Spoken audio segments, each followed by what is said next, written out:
you know, what can I say? I This is love just to a get prop. that. I'm just holding it to Please. be secure.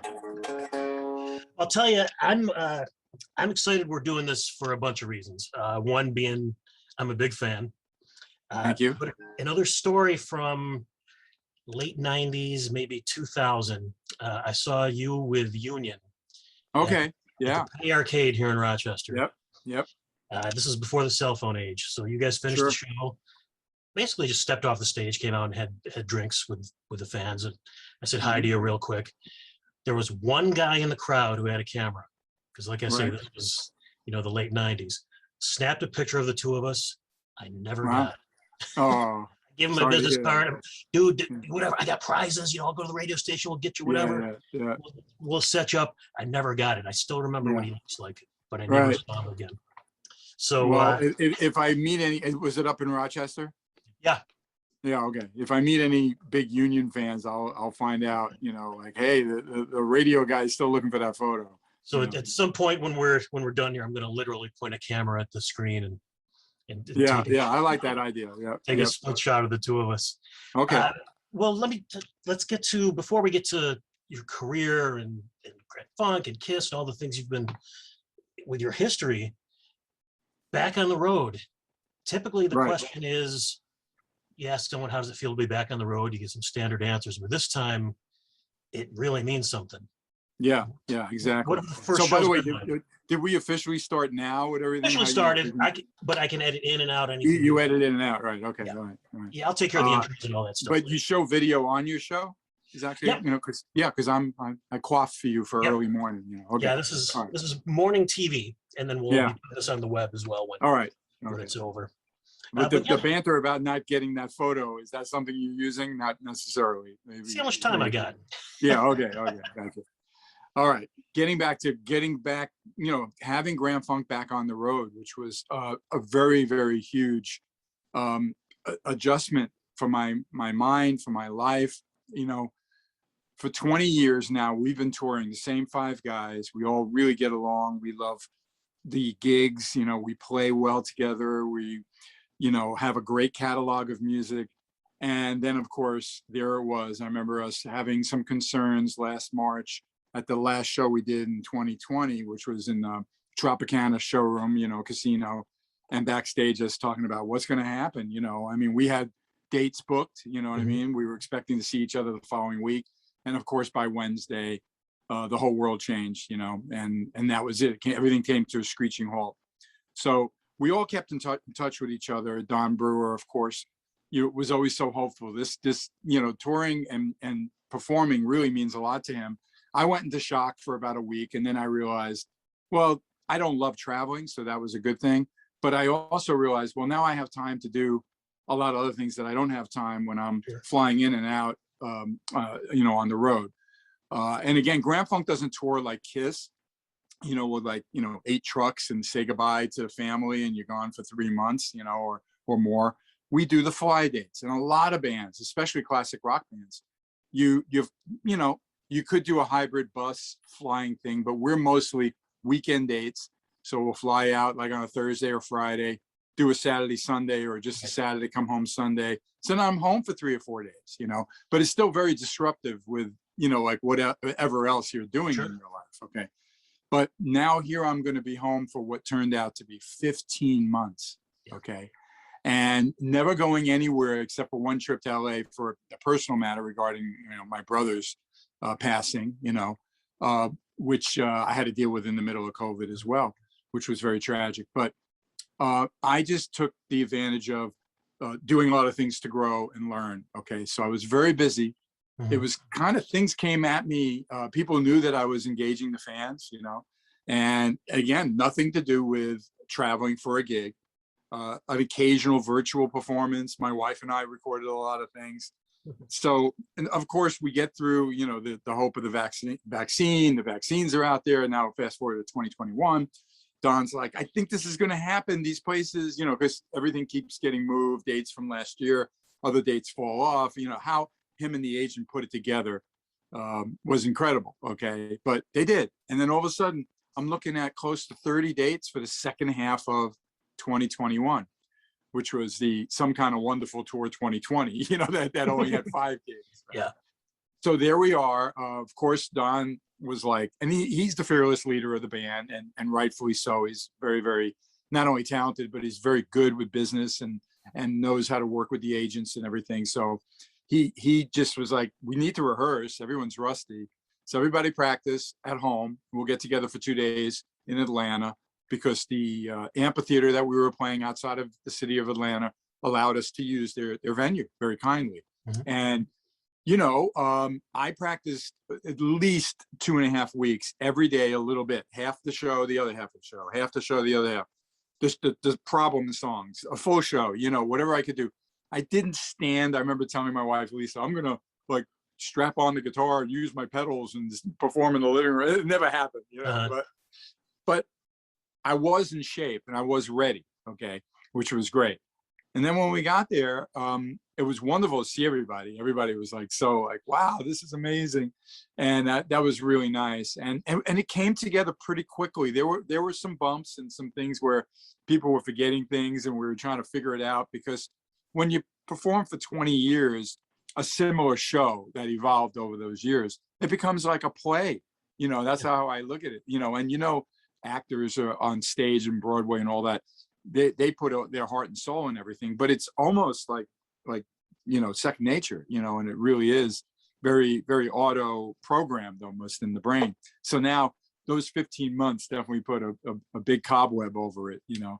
So we dusted it off and pulled it together. The first gig, I was very, very nervous, because it was just, oh my God, people, am I going to remember everything? Is everybody else going to remember everything? It was a lot of anxiety for all of us, but we pulled it off. Second show was easier. First time in front of a crowd? Yes, in front of a crowd. Exactly. Because even those virtual gigs, I did a couple of things that are related to my KISS years at home, or I did something that was filmed at a private room at a casino for a corporate gig. There was nobody there but the staff, you know, the crew. You know, I didn't perform for anybody. Nobody.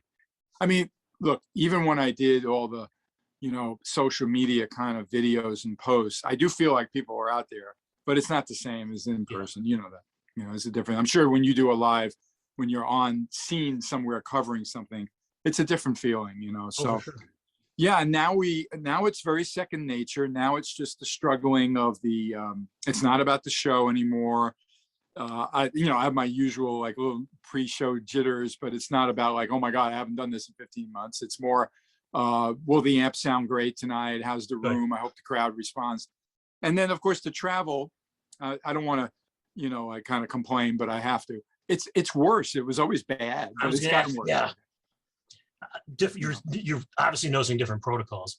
Are you noticing different things? Yeah, different the airlines have to act everything different. You know what I mean?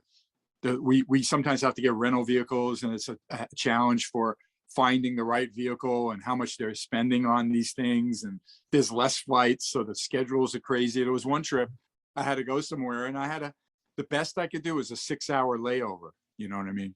Yeah. And that's like, you know, by the time you get to the hotel at 11 o'clock at night, you're like, what did I just do? I left the house at, you know, 7:30 in the morning.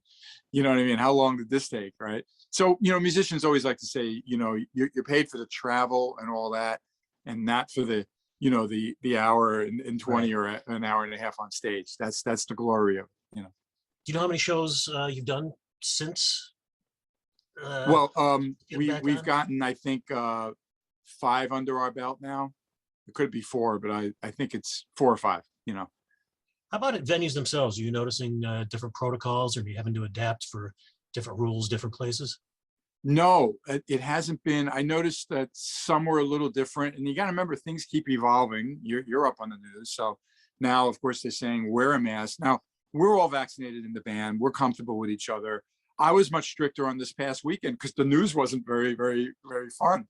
You know what I mean? And then I saw a hybrid of people at the hotel, and it's just, this is very complicated for the world to figure out. And I never like to get, I'm very, very mathematical and scientific, and I have some great doctor friends who are musicians. That's how I know them. Okay. Although some of my regular doctors find me pretty entertaining, you know what I mean? Even if they're not a fan.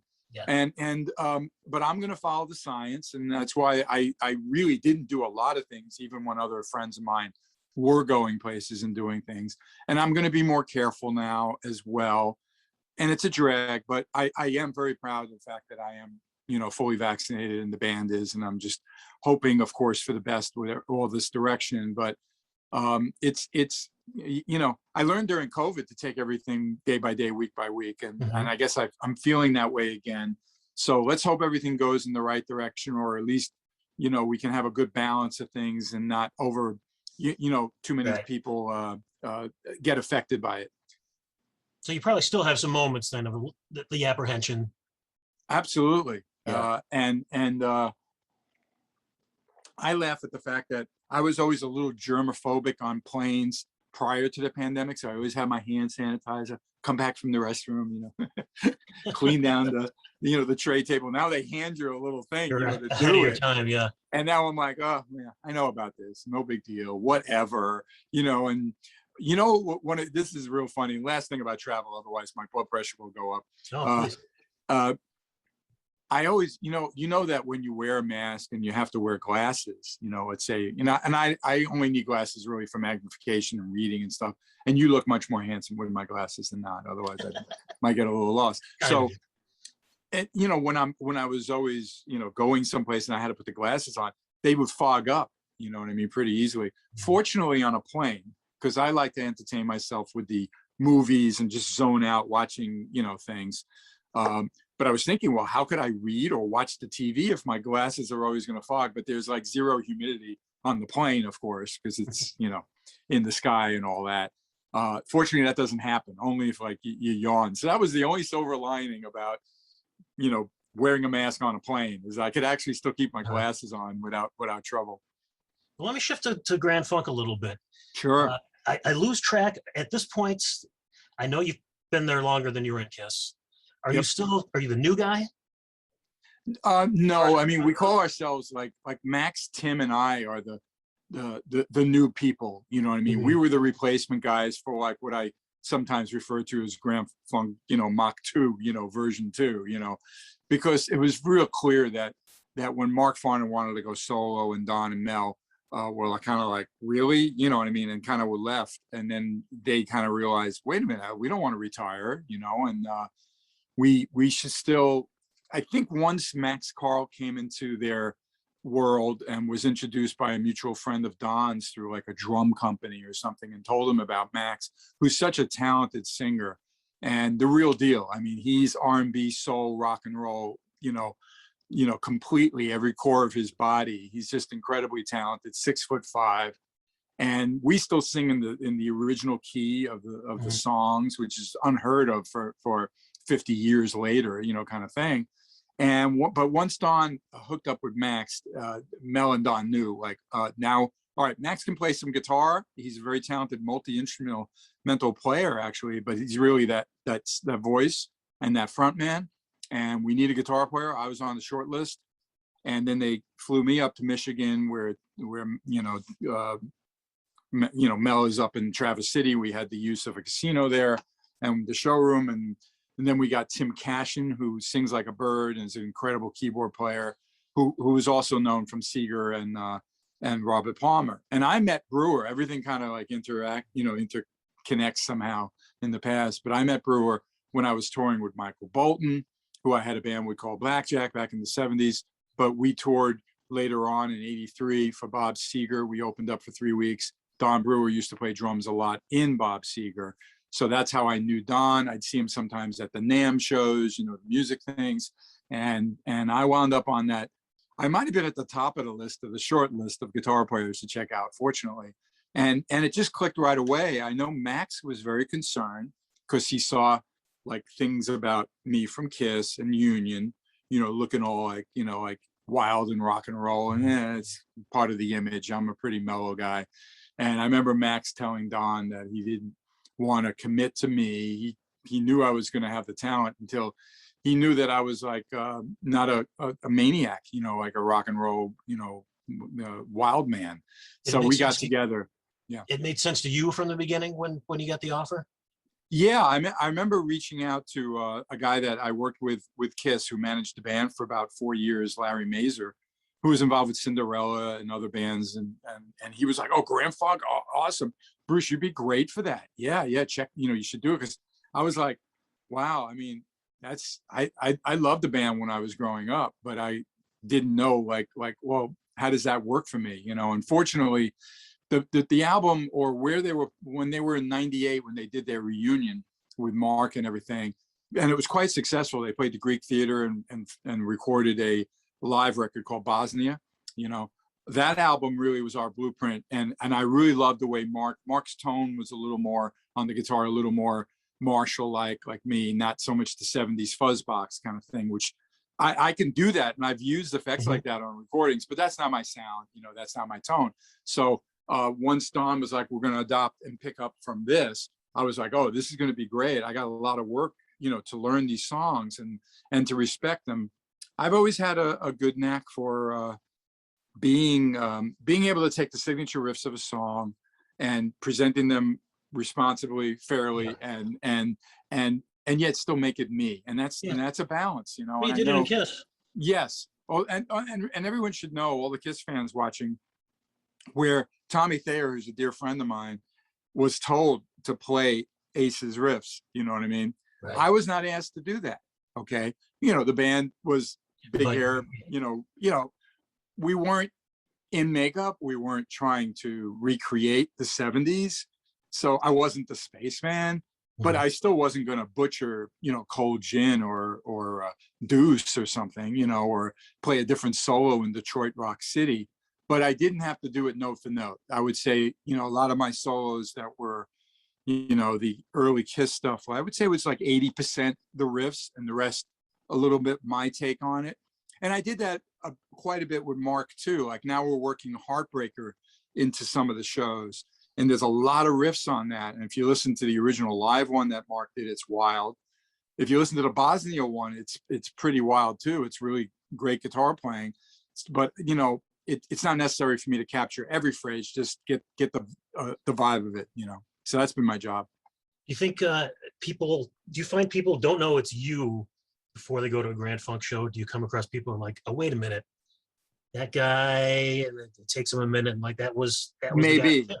Yeah. I mean, even when, and I've never even brought it up with the guys, when Max introduces me, he does it kind of like a basketball announcer or something, "I lay guitar from Brooklyn, New York, Bruce Kulick," Now I don't have that kind of a voice, but you know what I'm talking about. And he doesn't say from Kiss or anything like that, but it's not necessary really, No. I think I'm pretty easy to figure out. The website for Grand Funk shows everybody individually as well as the band. And then I get a kick out of the Kiss fans that show up, because the Grand Funk show has very little production. Some of the venues we can't even use the backdrop with the big Grand Funk thing behind us. You know what I mean? And we don't have lasers and multi screens and pyro and all the other things. But they love it because they see five guys up there playing high powered energy rock and roll. Many of them are like, "I've heard of them. I don't know if I know any of their songs." And that's, I find unfortunate, that of course they know we're an American band. Of course they know Some Kind of Wonderful. Of course they know, you get what I mean, like Close to the Home or Locomotion by Grand Funk. I mean, the band had so many hits, but it was an interesting group that didn't, and there was other bands I find, like Lisa and I will hear something on the radio, like, "Oh, I love that song. Who did that again?" But generally those bands only have one, you know what I mean? And that's the song. Yes. Grand Funk, we have multiple ones. So the reaction I always get back, the feedback from the Kiss fans is like, "Wow, I didn't realize how many of those songs I know. I loved it. What a great gig." And then unfortunately I have to read some people that will post, "No Mark, no funk." You know what I mean? And I'm like, well, I guess they probably don't like, if they're Kiss fans, they probably don't go see Kiss with either when I was in the band or Tommy in the band. And everyone's got the choice where they want to go see a band, but don't complain about it. I mean, there are so many groups out there that if it wasn't for the, like you called me a new guy, you know what I mean? Right. That music wouldn't exist, Yeah. So you still see Mark if they want somewhere. Yeah, exactly. And I even did some work with Mark. We both work with the Rock and Roll Fantasy Camp. I haven't been able to do any work with them in quite a few years now, but Mark's been a special guest. I've been the counselor there. You know, Mark invited me on the Howard Stern show when he was performing because he knew I knew he needed the guy to play the acoustic while he could play the guitar. It never came up with Howard or anything that I'm, you know, and I'm glad it didn't. It was respectful to Mark, but the fact that he would, you know, honor my knowledge of the band. I have nothing to do with any of the politics that went on before. And the same with Ace and Peter. What they get into with Gene and Paul is unbelievable. Ace loves me. Peter loves me. I'm like, okay, yeah, because I'm not involved with any of that stuff. So if Mark and I can work together or be cordial in an environment like that, I'm fortunate for that because I don't need the stress. You know, the first time I met him, he was kind of weird with me. And then when I introduced myself and I explained to him, look, you know, I'm a big fan and you worked with my brother years ago. And I just want to say, I'm here to help you at the camp. And that changed his attitude. And that's what I mean. That's what's missing, I think, in the world lately. People aren't communicating, you know what I mean, about really basic things. So, you know, it could be daylight and they say it's nighttime and they don't want to hear it. You know what I mean? Yeah. So, you know what band I want to ask you about, because I'm sure somebody in the audience will want to bring it up, is the Good Rats. When I first came to Rochester, I always heard about legendary performances by the Good Rats. I don't know if you have any memories of being up in upstate the Penny Arcade. Absolutely. We went up there and, you know, for me, you got to remember, I did a couple of really exciting things in my career. And that's why sometimes you got to, you know, every band also goes like this, you know what I'm saying? But for my career, I started touring in 75 with just disco artists, George McRae and Andrea True. And then all of a sudden I wind up with Meatloaf, okay, which was, wow. And he took off like a bat out of hell, you know? And then Meatloaf is on a break and can't get it together to record again. So that gig's over. Then I have an opportunity with Bolton, his name was Below 10 then, to do Blackjack. And we did 2 records. It didn't happen. It was very painful that it didn't happen because they put a lot of money in us. They almost put too much money in us, you know what I mean? Like overhyping it. They knew they had talented guys, but long story short with that, at the end of that, I was like, you know, the tail between the legs, you know, okay, boy, this was not good. And then I get an opportunity to be in that local hero band, the tri-state, you know, Long Island, you know, New Jersey, Connecticut band called the Good Rats. So Joe Franco, great drummer. I didn't totally get it. Pepe was definitely you know, had a strong, powerful voice who wrote great songs, and his brother was kind of odd as Fredo, you know, with the little mustache, you know. But I was there to play lead guitar, and John DeCat was basically like their Ace Frehley lead guitar player, whatever, you know. So I filled in. We had an amazing bass player. Skylar Deal was his name, a you know, black dude who went on to play with Bolton and Billy Joel and other people. And it was a little odd, but it was a local gig, so I could be home, play. In a way, it was a good woodshedding because I was constantly gigging, you know. And I remember writing an instrumental that I had an idea from that Pepe wanted a little break before we started the second set. So we did one of my songs called 495, the freeway in Long Island, you know. It was kind of like a Jeff Beck freeway jam kind of song, you know. But I knew that wasn't like my home forever. It was just a gig, you know, that I could have, you know, make some money from. And then when Bolton, actually that's when he changed his name and started recording and got a deal as a solo artist. He asked me to record on that, and then he was going to go tour. And that's when I told the Good Rats, it's time for me to go, you know. But some of my favorite gigs, I know we filmed a TV thing in Rochester. I saw something, or a friend of mine has some pictures of that. And the Penny Arcade and upstate New York was always very strong for the band, you know. And here's the oddest gig we did, which I've talked about, not much, but how about a gig with Ozzy Osbourne's the headliner with Randy Rhoads and Rudy Sarzo. And the opening act is Motorhead. Okay. We're in the middle and we play a college in Pennsylvania. I remember driving there. It was like a 4-hour drive from Queens, where I live. And I remember seeing Lemmy and being scared out of my mind. He was actually a sweetheart. You know, I didn't know that, but, you know, he always looked very, very rough. And because I bet he didn't understand. He sees Pepe in shorts with a baseball bat and he's opening for that. You get what I mean?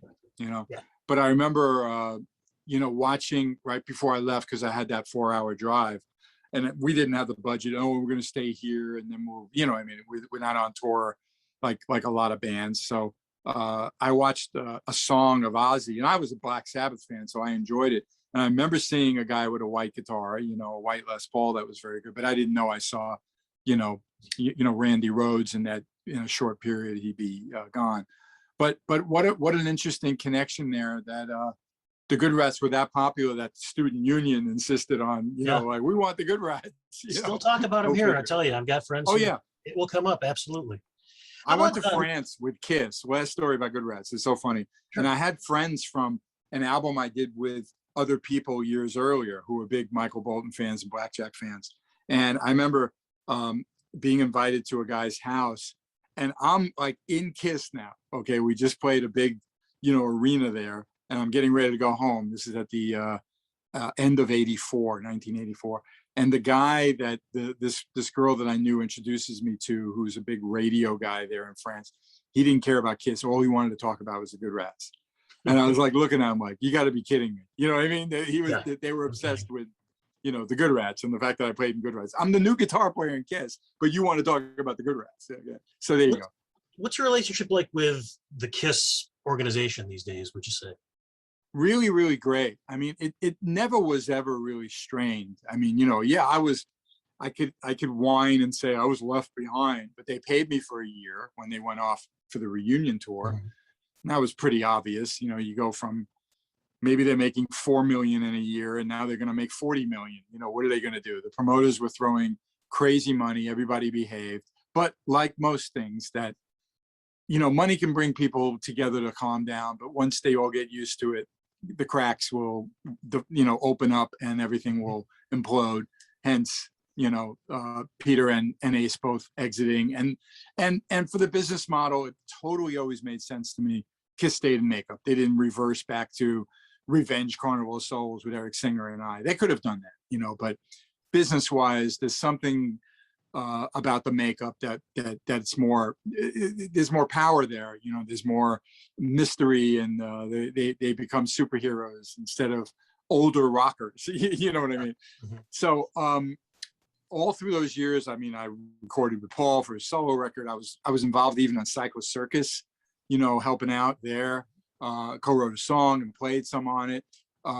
Gene, I recorded with Gene. You know, I'm on The Vault, of course, that thing he put out. I started doing the Kiss cruises, and now, you know, Gene moved close to me here in Henderson, and, you know, Eric Singer lives here as well in Vegas, and we all went to lunch not long ago. And you know, I'm on the next Kiss Cruise 10. So we're all, you know, I'm still part of the Kiss family. The funniest thing, and what I felt was a big progress, accomplishment for the group and the fans and Kisstory, is Kisstory, the A&E TV special. It's on the DVR. I'm going to get there. Yeah. Yeah. And that 4-hour event, which I had no clue how much or I'd even be in it, because I was interviewed like the week before COVID happened. Very fortunately, I happened to have been in LA. I set it up with the guy who requested the interview. He told me, I want you to be honest. You know, Gene and Paul are going to be brutal. Say whatever you want. It's really cool. I kept in touch with him. There was a falling out with him and the production, so he didn't actually stay involved, which made me think, are they going to use any of his footage? Of course they did, but I didn't know, you know. And even at lunch, like 2 weeks before A&E's coming out on television, I say to Gene, am I in it? I was interviewed, you know, and he goes like, I think so. You know, I mean, I think so. That was the best he could do. I mean, you use the term Kisstory. You've got a big part. You were no, I know, but I also know that I don't know what the angle is going to be. Am I a footnote or am I a part of it? I don't know. But it turned out that I was a part of it. Okay. Yeah, I mean, I'm reminded we're talking about MTV's 40th anniversary this week. You were on MTV every day, every afternoon. No, I know. This was in that Dial MTV thing. but there's been many other documentaries and things about Kiss that came out where they were really loose with the details, Yeah. and they adapted things to and just glossed over the non-makeup and things like that. So, and there was another documentary that these people in England started that actually never came out, and I know I was filmed for that.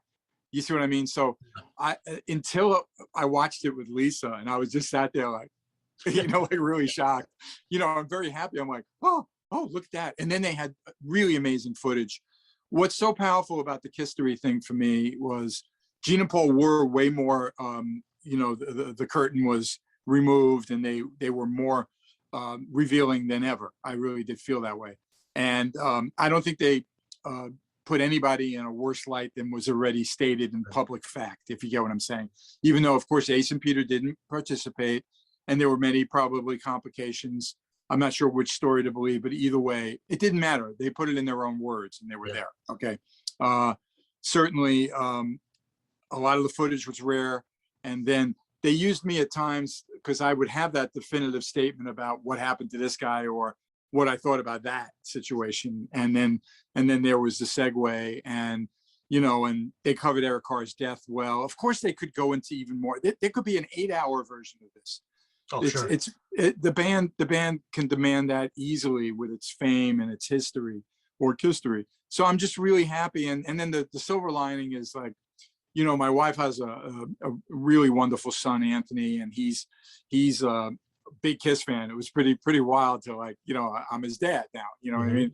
And he married a wonderful girl who's so talented and very musical too. And not a Kiss fan, nothing about the world, not her life, not her scene. And she watched A&E, and of course she knew a lot, you know, peripherally from me, and we talk, and that's my world is Kiss and my traveling. And they've come to Grand Funk gigs, of course, and love it. And but she so got it, if you get what I mean. And she really loved it. And now she understood it. And she understood so much more about what I represent in the band, what the band represents to the fans, how it happened, how it fell apart, how it evolved, why it's so iconic, why it's one of the bands that will never be forgotten, you know. So I just for her and people like that who don't get the big picture of Kiss, I think it's very, very, very excellent to have it out there. Do you think they're done when this tour is over? In the traditional sense of going on tour as 4 guys getting on stage and then picking up and moving somewhere else, yes. Okay. Could I see them, like, part of this end of the road tour could be, I call it sometimes the end of the world tour. Could be a residency too for a while. Sure. Why not? Because that's easy, you know, and wonderful. Fans love that, you know, because the band gets to park one place for a month or 2 or 3 weeks, even, whatever it is. They all do it here in Vegas, you know. So I see that in their future. Now, beyond the last gig, do I see that? No, they still have to get in the makeup and everything, and that would be negating all those. This is it. Last time we're here, but I know that I've heard Doc and them conceptualize other ways of moving the Kiss thing forward. They're always thinking. And some of them, I'll call up Eric right away. Did you hear it?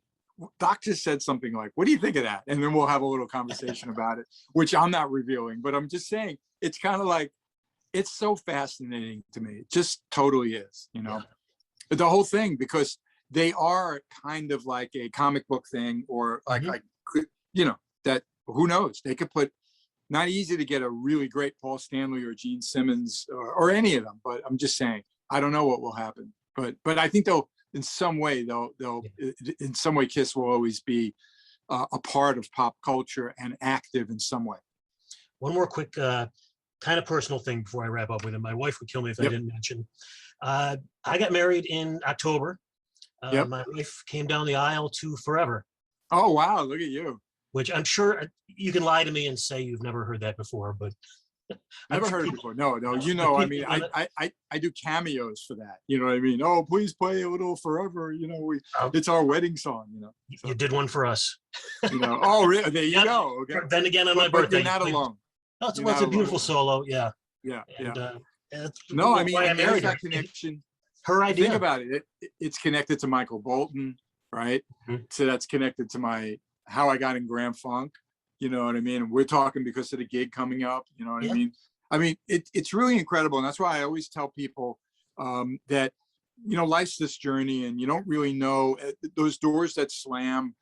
There's a reason that door shut, and you'd be surprised when it opens, what it really meant and where it's going to take you. So I'm not in Kiss, but meanwhile, or like even with Michael and I, it was ironic that I did a Billy Squier record. Billy loved me, the Tale of the Tape album. He wanted me to tour with him and everything. And then, but I was in Blackjack with Michael. We had, a commitment to tour. The tour never happened. So I said no to Billy. So there I am sitting at home, watching Billy go on tour. Nothing happened then, but then he took off with the next record and became a superstar, right? But then again, if I stayed with him, would I have gotten the Kiss gig? You see what I'm saying? And then of course I had that solid relationship with Michael to then tour with him for Seeger, and then I meet Don, and then I get the short, list for joining Grand Funk, and here I am with 20 years. So everything's always connected.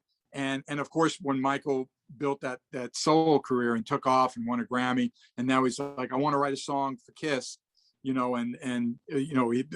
and then they get together and have this hit that it's a song that appears, that's a part of your marriage, you know what I mean? And I play guitar on it, so it's all good. Absolutely. Before I let you go, any personal projects you want to let people know about? Well, my website, brucekulick.com, really that's a great portal for everything. I'm very active with social media. There's a lot of really cool things that I'm working on. What COVID and being in lockdown kind of made me do is entertain more creative, like merchandise, and get more clever with YouTubes and do things. I do want everyone to check out the cover version of Heaven, the Bryan Adams song that I did with Eric Singer. And it's on my website. It's on YouTube. It came out great, and it was for a charity, David Z, which is his brother Paul. He puts it on a couple of times a year. For the foundation is for students, like young kids learning music and everything, music education. And David was tragically killed on a roadside accident. He played with a Trans-Siberian Orchestra and Adrenaline Mob and ZO2, who opened for Kiss. But that was great to have my band, which I like to call the Vegas Mob, members of Bruce's band, which is my cruise band, Todd Kearns, Brent Fitz from Union, okay, and Zach Throne, who's now been on and off touring with Corey Taylor from Slipknot, who's doing very well. And we're all going to do the cruise in October. We're going to do a pre-cruise in October, right before the cruise, which is one not going on the ocean, you know what I mean? But it will be a Kiss Expo where I'm performing. Ace will be there as well, Ace Frehley, but he'll jam with my band, a couple of songs, but that's going to be a fun night. That's at the end. All that info is on my site. Actually, in about less than 3 weeks, I'll be at I love the Comic-Cons too, those kind of things. And Fanboy Expo is another version of that puts together sci-fi and musicians and everything, autograph shows, that are fun. And I know there's going to be a Kiss tribute band at this one. And I'll be down there in Orlando on August 20th to 22nd. And that's a free weekend from Grand Funk, the only one in August, actually. And it's kind of funny when I asked Don, I said, look, I got a really great offer to do this, convention thing. What do you think? He goes like, we have enough dates for the year. Go book it. It's fine. You know what I mean? And like in a typical year, he would never say that to me, but I know how hard it was for him and the agent to put it all together for this year, because nothing is normal anymore. I mean, you wonder, you just have to wonder every year, and you wonder if they'll take it away. What's new, because of all the things that have happened. But I do want to say on a positive note, I've had many friends and personally from me and my wife, as frightening and as difficult as the pandemic has been, the silver lining has been connecting with people on another level, actually getting more personal with the fans, learning new things. I know how to record in my home now. I know how to do videos better. I know how to make more fun things to offer the fans. I've been giving more guitar lessons and cameos, and so it's been a kind of a growth thing too, even though, excuse me, I don't know if it would have happened without that big pause button from something Right. as unprecedented as a pandemic, a global pandemic. Yeah. How about the foreign people? That's what's so crazy about this cruise coming up. I would say 50% of every KISS cruise, and there's been 9 sold out ones, are people from South America and Europe and everything. I don't know, you know, and now even you got Americans who, like, if they don't want to be vaccinated, well, the boat doesn't allow that. So they can't go either. I'm sure we'll have enough people for this cruise, and it could very well sell out to whatever the guidelines or rules are. Yeah. But like I keep saying to Lisa, and we have this discussion, nothing is like, you can't go on last year's, you know, you can do the best you can, adjust and reevaluate everything. And now those companies that were ready to go back to work, now people are looking back, no, maybe stay at home. Some of the companies throve with that. You know, they could thrive with more people working at home. I'm in my home office. I never would have guessed this would be happening, you know? Yeah. Yeah. And I'm sure you've learned and were able to accomplish things differently than the old grind that you had, whatever that was, you know. So it's again, so everybody, but everybody, please be respectful, be kind to, this is a struggle for everyone. And no, there isn't one magic answer or path, except I do think kindness and some patience and civility is really important. And I think we should, as a country and human beings, as a world, we need more of that. That's all. So come here, Grand Funk, Yes, because perfectly we're all about great. a good time music. Okay, you'll never see 5 guys smiling more and performing for their hearts out than at a Grand Funk show.